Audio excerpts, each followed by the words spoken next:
Hello everyone and welcome to my screencast. Today I will be discussing an apology given by Mark Zuckerberg, the CEO of Facebook. This apology was given directly to members of Congress during the Cambridge Analytica data breach. I will be analyzing Zuckerberg's nonverbal language to determine how well he handled it.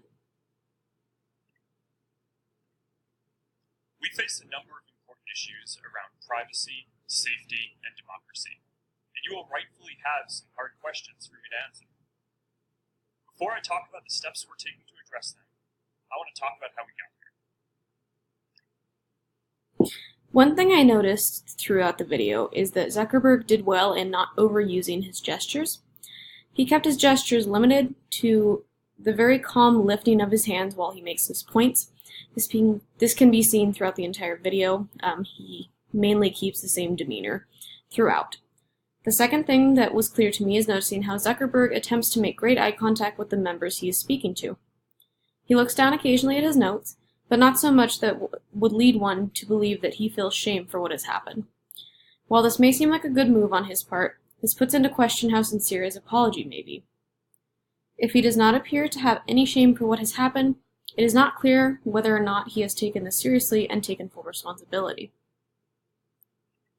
Facebook is an idealistic and optimistic company. For most of our existence, we focused on all of the good that connecting people can do. And as Facebook has grown, people everywhere have gotten a powerful new tool for staying connected to the people they love, for making their voices heard, and for building communities and businesses.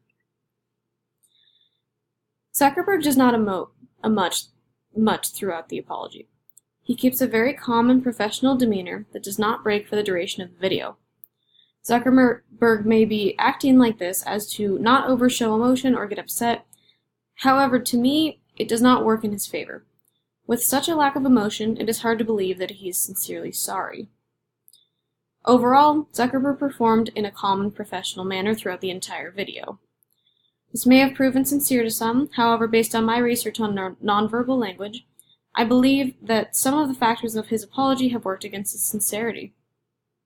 Thank you for listening to my screencast on Mark Zuckerberg and his apology to Congress.